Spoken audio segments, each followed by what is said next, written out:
One of the governments, the state governments, doing a great deal of work in terms of talking about key issues, whether it is job transformation, artificial intelligence, sustainability, or perhaps even the climate, is the government of Andhra Pradesh, one of our most vibrant states, looking to really explain the Andhra Pradesh story to a global audience, certainly a lot of people over here.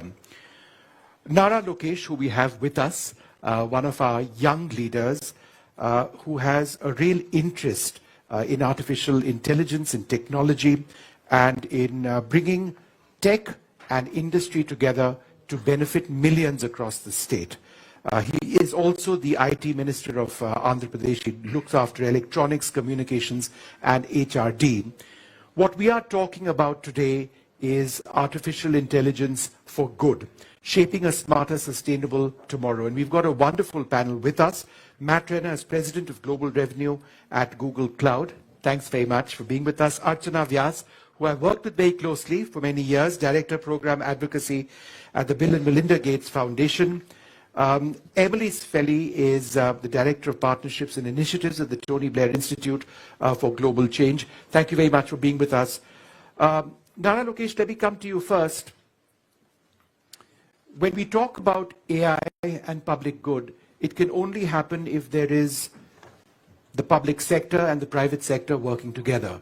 A lot of the technology comes from outside, but you have your own idea of how it will work. How is that partnership crucial? I mean, Andhra Pradesh is always known for being at the cutting edge of technology and governance, or GovTech as we call it. In the third term of Mr. Naidu, we had the Real-Time Governance Center in place.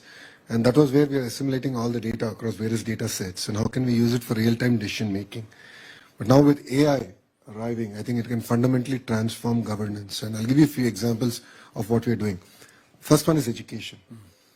From being a passive learner to an active learner in the classroom. So we're doing this project where it's a 45 minutes class, and then you have a 2-minute video, which we're working with the Khan Academy.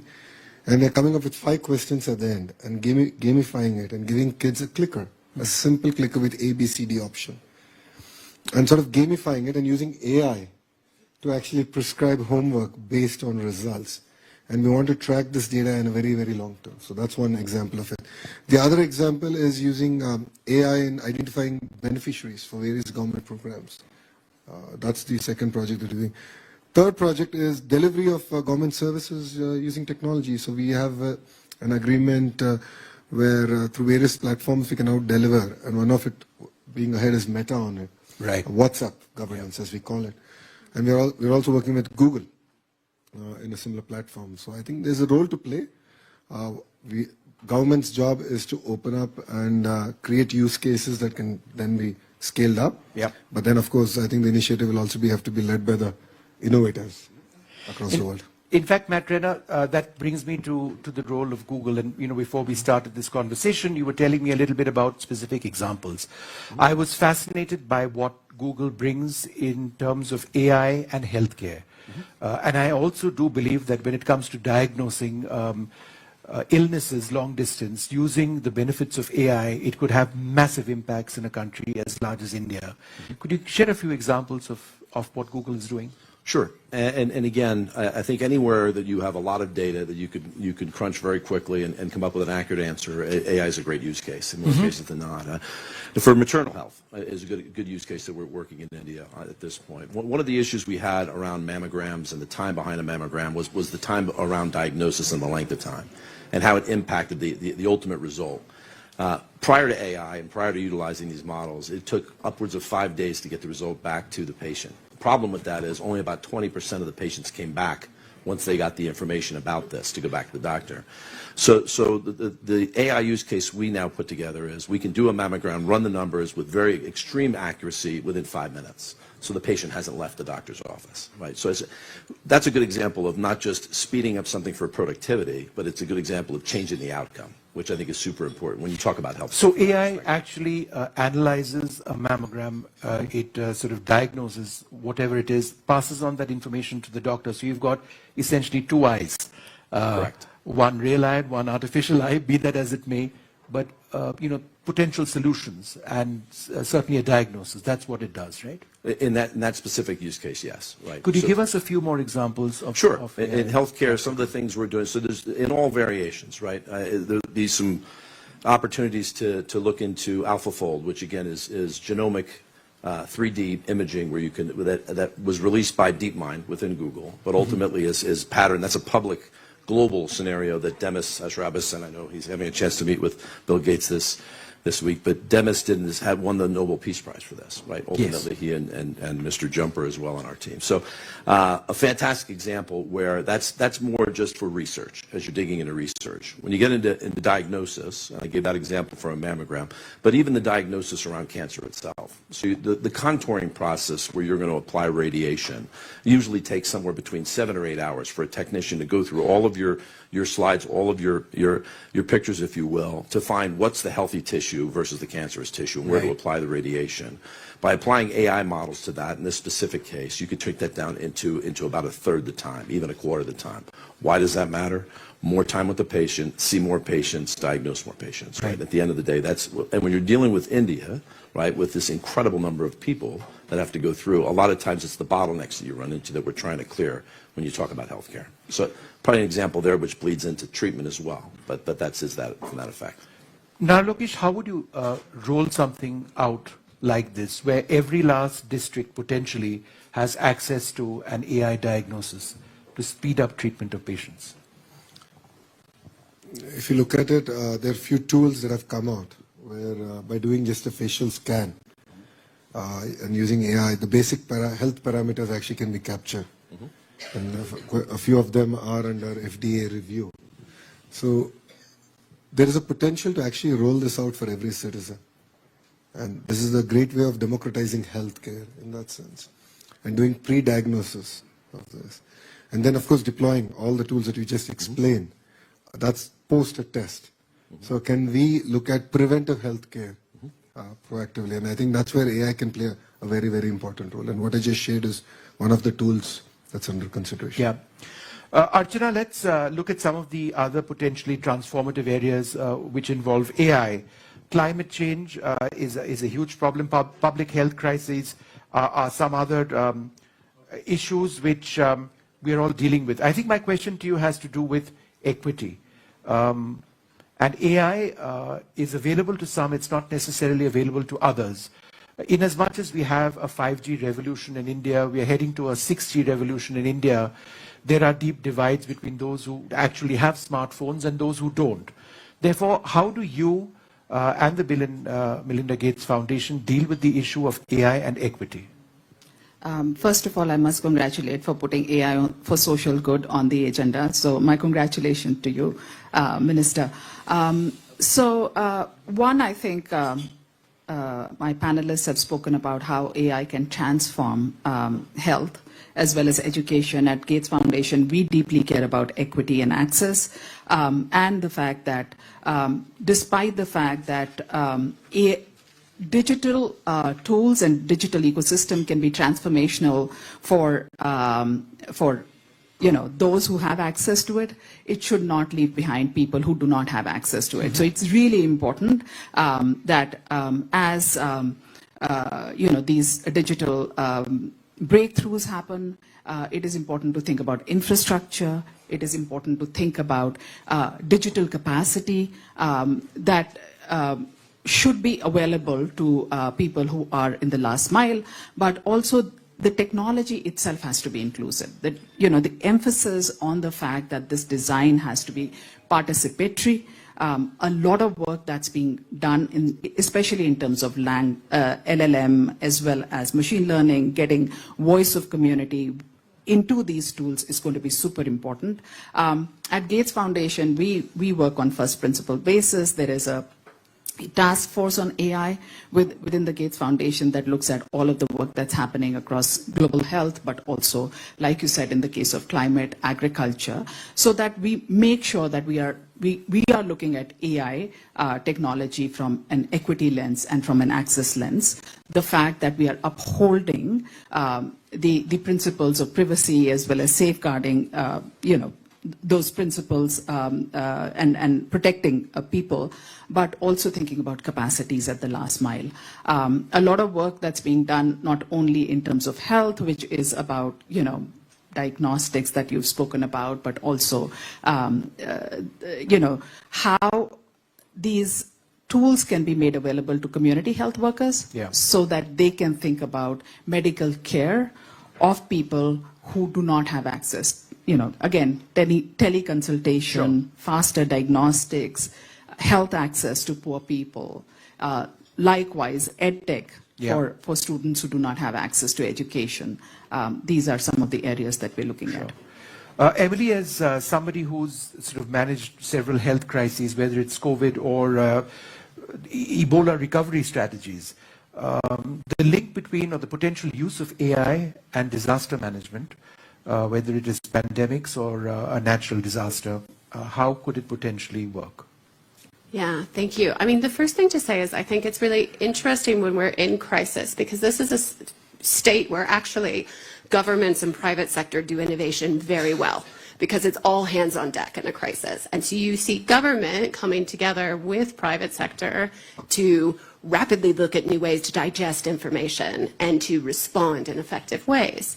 And this gets even more exciting with AI, whether it's a pandemic or natural disasters. So I work for the Tony Blair Institute. We work with 40 governments around the world with their leaders to help them get things done. And one of the main things we look at is how technology can help them do that faster and better. So in terms of natural disasters, two big things that I think are really important with AI. One is looking at how do we prepare for natural disasters. We'll be able to do this in completely new ways with AI. And then the second is how do we respond to it? In the first, in terms of preparing.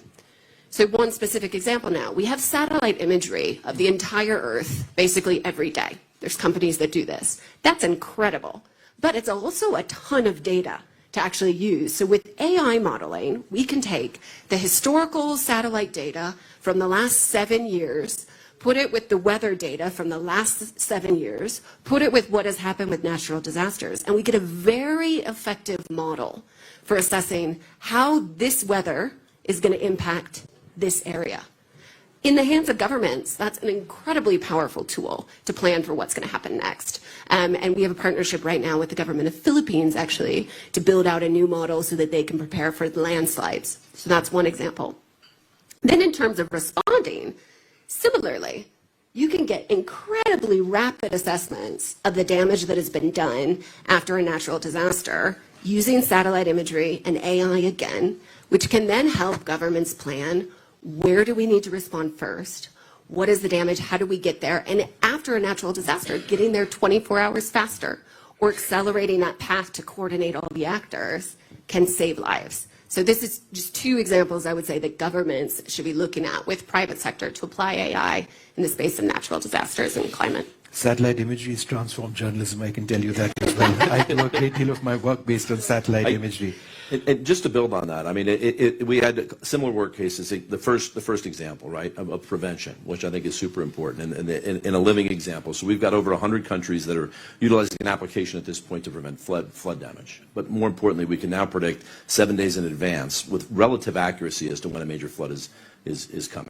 Right, for that perspective. And in some countries, that'll save hundreds of millions of lives. I mean, if you think about it through some of the scenarios over the course of numerous years in 100 countries. So it's becoming real. I mean, we do see that that was an obvious use case, but again, it comes back to there's a tremendous amount of data in weather, right, for that variability. Yeah. We still can't completely predict the weather, but we can come close, right? I think is probably the best way to put it. Archana, would you like to comment on that?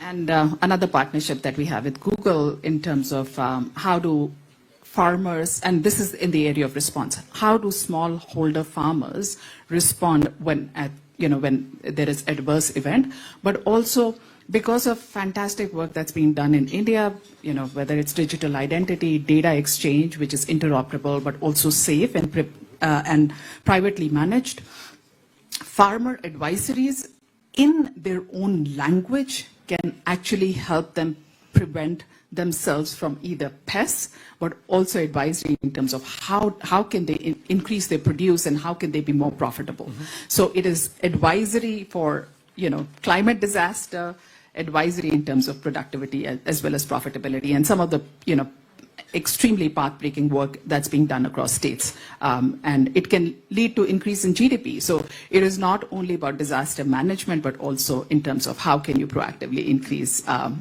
profitability of people who are towards the end of the spectrum. Mr. Lokesh, let me ask you, there are cynics who say that in a country like India, AI might be bad news. We are an agrarian economy to a large extent. We do rely on manual labor.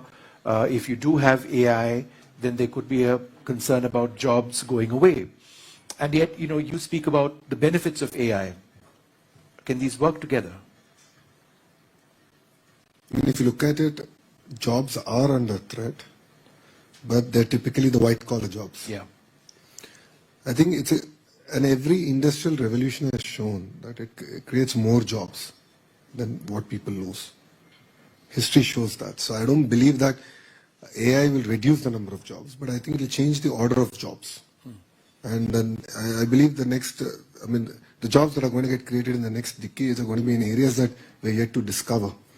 And that puts a lot of pressure on HRD ministers like me who are trying to figure out the curriculum and the entire ecosystem. Saying that, fundamentally AI is here. It's going to change our lives. And as a government, we are looking at how can we expose women to basic AI tools, students to basic AI tools, because farmers to basic AI tools. I think that can fundamentally transform their lives. It can double their income in certain use cases. So just giving them that access and exposure alone can transform the way they're living. Do you mind if I say something? Yeah, absolutely. I mean, I think it's undeniable that AI is going to disrupt. And so you can either choose to be disrupted or the disruptor. And what I think is so incredible about what the minister has just said is by taking a proactive approach, particularly to education and upskilling, you're enabling your people to be the disruptors and to be the ones driving that job creation. And Let's talk about skilling. Yeah, one of the areas where we are seeing great results, and this is in partnership with Microsoft, is that rural women who were otherwise sitting at home and did not have jobs, now because of AI, can lend their voice for LLM purposes. Right, large language models. Yeah. And they are now getting economically benefited. And because of LLM, they're not only getting economically benefited, they're also correcting for algorithms as far as AI is concerned, which can be biased because women's representation is not in those algorithms. So I think there is huge potential in terms of how you can, like the minister said, that how you can look at people who could be marginalized in local communities and what kind of jobs may be available to them, but also correcting for AI as well. Matt Renner, let's talk a little bit about LLMs, or large language models. They represent huge opportunities but challenges as well. Would you like to see India being more actively involved in the LLM process? The creation of LLMs, large language models. Yeah, and look, I think it goes back to that. What's that? I'm sorry, go ahead. I'd love to see it. The reality behind LLMs and AI and just crunching all this data as it works through that, the more the better. It just feeds it, makes it more accurate, it makes it more useful. I think to a couple of comments, I love the disruptor comment. But the vast majority of use cases we see globally, and this is across all industries, are less about replacement, more about assistance, right? So making those folks better at what they do to ultimately see more patients, treat their customers better, learn faster, right, as it goes through it. So I think that's a real important point. So the more the better relative to that. The other piece that you mentioned earlier, which I think is highly underrated, but also connects to education, is the applicability of language within India, right? So you look at some of the things we're running, and we're working with educators within India. We're up to 121 different languages that you can translate almost instantly. And that's incredibly powerful when you're trying to communicate and speed education. And again, it goes back to my earlier comment, which is the more the better, right? I mean, this this is one technology that actually we encourage more and more participation versus less, or trying to refine it, right? I think it's a much better scenario. So we welcome, I mean, our strategy just is not to do a Google commercial here, but our strategy is to enable and provide the platform so you can build models, right? We have models. We have a ton of models that work on our platform, but we recognize that as a strategy for whether it's a company, a state, it's an institution, wherever that might be, is use multiple models, right? Yeah. Bring in more data. So I would say more is better, is probably the way we look at it. Let me just sort of put across a rather basic question to you, Mr. Lokesh, because this is being broadcast to a lot of people who may not understand the nuances of large language models. If you've got AI solving all your problems or your queries, then where is the education? It's not the way that we've learned education. We've had to study. We don't use Grok, as I do, to sort of get answers to questions. My research as a news anchor has gone down, time spent to a few seconds from a few hours. It helps immensely. But then if you've got an entire generation of people who don't have to do the hard work, then are we not missing something? I mean, creativity doesn't come from AI. Creativity comes from the way we've been educated. Yeah, exactly. Your thoughts? I mean, you've answered the question in that sense. Shall we move on? You answered the question. See, the problem in India is we look at outputs and not outcomes in education. And that's the fundamental shift you're going to see what Andhra Pradesh is going to do. So outcome-based education. Right. We'll have time to, we'll be able to free up time for the students to actually critically analyze things, to look at things in a very systematic manner, to answer the questions that otherwise wouldn't have been. Because today I look at my own child, I mean, and the questions that he asks me, I'm like, really? I mean, he's 9 years old. I'm like, it never even occurred to me till my teens. Right. I mean, they are learning fast and they love to be challenged. I think the LLMs and the AI models enable them to be challenged even better. Yeah. And I think that's the role. Again, do you want to be disrupted or you want to be the disruptor? I think Would you Andhra like will to- be the disruptor in this case. Would you like to add to my query on AI versus the education, the style of education we were educated in? I mean, again, I do think it's about envisioning what the future will be, and we don't know exactly. So we have to prepare our children and the next generation for that. And that's going to take creativity. But even, I would say, as we see AI tutors rolling out, they're not replacing teachers, they're enhancing teachers. And so I think some of that we need to just really lean into, go beyond the fear, and, really lean into it. Be the disruptor. Do it in a way that's going to bring benefits for our kids. Yeah. One thing that I would add is the fact that otherwise education has been standardized. It's universal, right? The fact that in LMICs or lower and middle income countries, 7 out of 10 children cannot even read by the time that they're in their grade 10, or they're 10 years old, sorry, is now AI allows for adaptive learning, right? It allows for teachers to be more efficient as well. They can train themselves looking at the class. They can revise their curriculum. They can do, build on tools that can allow for educational outcomes, which is what the minister was talking about. So there's definite benefit in terms of what technology allows for. At the same time, efficiency, like you've been speaking about, how much time do you have? Teachers will have more time in terms of designing curriculum that can help children learn faster, better, and deliver the learning outcomes.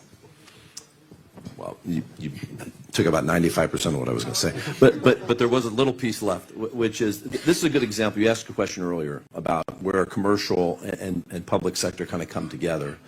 One of the things that's come out of the commercial realm is using AI for personalization, and personalization at the retail level, or whether it could be a manufacturer, but ultimately really gathering data throughout all this period of time to provide to you what you need. And education is such a personal thing, meaning one student to another learns very differently, relative to what they can consume, what they can remember, and what they should be provided. And to your point on curriculum, right? I mean, for an entire class, but down to the individual, that takes a tremendous amount of data to figure out. And it's an interactive process which needs incredible speed to react to it. That's AI, right? So I think there's a real opportunity for personalized education to a certain level. And again, I think it's just one example where a commercial piece has moved its way into a more practical human element, right? Which is no. Matt, I had a question. Just going into the future, what is the AI interface going to be for us? Right now, we've got chatbots. We've got lots of options amongst them. Some of them talk to us, some of them don't. Some are text-based. Right. So how are you and I going to engage AI for our lives, let's say 10 years from now? So every time I get a question that I'm supposed to answer, like for 5 to 10, I always say, can I do 1 to 2? Because it's just a lot easier to figure it out. If you look back 12 months, 15 months, 18 months, the velocity that AI has transformed itself in the different applicability. Look at multimodal across video and voice and across all. It's incredible what's already being put out. I'd be guessing at 10 years. I mean, to be candid with you, there's this concept of AGI as you get into where will we ever cross over into that? There's a lot of philosophies, folks a lot smarter than I am that can give you an opinion on that, whether that will ever come to fruition, because it is a debate, and when it will come into fruition. But that's kind of the next frontier if we ever get there. I feel like a lot of what we're doing now is going to refine, but it's amazing how many companies that have spun up that are AI related right now, just because of what it's enabling to do, to get better at voice, better to go across language, to get across everything from sight or the entire experience that you can now consume multimodal wise, and most of the models can do that now. So it's tough to say 5 to 10 years. I think you're definitely going to see this continue to accelerate with consuming multiple types of data and combining it into one experience for individuals, and I think that'll continue from that perspective. Emily, there's the entire issue of regulation and laws which safeguard. Who decides those laws and those safeguards? Because, I mean, we live in an interconnected world. Well, the government sets the laws. But what I want to say here is it's really important for governments to open up the conversation with the private sector and to be in the room together and in dialogue. And not just at WEF or at a roundtable or on a panel, but actually going through the problems together. And so, there's a couple things that I think we've seen work, which is when governments really do enter into here's the problem, this is what we need to solve, let's really hash it out with a number of private sector actors in the room. We want to protect these things, but we also want to innovate in this way. Let's do it together. So that's one. The second is that governments can set up sandbox environments with private sector companies where there is a safe space, where we're innovating together, there's some level of protection, we're making sure that it's safe before we roll it out. But I would also say, since we're at a global event and going beyond India, I would just say, for governments, it's really important, I would say, not to race to setting your AI standards, because if you do it too prematurely, you're going to stifle the innovation. And then to go back to my comment earlier, you're going to be in that disrupted state. So that real collaboration between private sector and governments right now is critical. And most private sector companies that I speak to, or others will speak to, Google, et cetera, are looking for governments to do this regulation and keep it safe. Because it's not something that the private sector can do on their own. Yeah. We're going to start wrapping this up. Archana, go ahead. Yeah, just one or 2 points. One is that I think as the government thinks about regulation, it's really important that you think about communities, right? What we haven't spoken about during our discussion is the fact that those capacities for, misinformation, as AI is evolving, or technology is evolving, there is a huge need for capacity building at the last mile. People should understand the perils that technology also bring together, and therefore when the regulations are made, they should be based on, one is protecting people and safeguarding privacy, but also thinking about interoperability, data exchange, therefore collection of data in a manner that health data, agriculture data, education data is standardized, can talk to each other, which is what India is known for with its digital public infrastructure work that's been done. And the last point I would say is, as you think about regulation, think about voice of community as well. Bring them; they should also be represented as the regulations are made, so that the AI itself is inclusive, it delivers social good for what it's been envisioned, and can deliver economic progress as well, with private sector coming in and partnerships. Mr. Lokesh, one last word from you. Isn't it wonderful that we live in India, in a country which has 5G, we are moving to 6G with the lowest data costs in the world, with huge numbers. When 3G became 4G, we were cynics. When 4G became 5G, we became cynics. But the speed of communications is incredible. How much are your dreams about Andhra Pradesh and AI closely linked to the continued rollout and the inexpensive rollout of data and 5G technology? I mean, access to data has fundamentally transformed India. I mean, if you look at, there are enough of reports that suggest as per capita consumption of data goes up, so does per capita income. Yeah. It's tightly correlated. So as a state, our job is to bring about that access. It could be through a government intervention or enabling the private sector by right of way or any other mechanisms, and make it very affordable. But parallelly, what I believe is very, very important is exposing our citizens to the various tools, again, and explaining to them the perils of those tools. Then I think the citizens, greater part of society, can actually take an informed decision on how to use these tools a lot more effectively. And we are seeing that. We've seen that in agriculture, we've seen that in healthcare, we've seen that in aqua. We're now starting that with education. So I think both of them go in parallel. Well, I'd like to thank you all very much for being with us. It's a fascinating conversation, but one which will rapidly change over the years. I suspect if we had the same panelists 3 or 4 years down the road, when AI itself and the technology available starts evolving to new requirements, then perhaps the contours of this entire discussion would be very different. But that's what makes it so tremendously exciting. What is the future of AI? I suspect not very many know what it would truly be. Thank you very much for being with us. Thank you.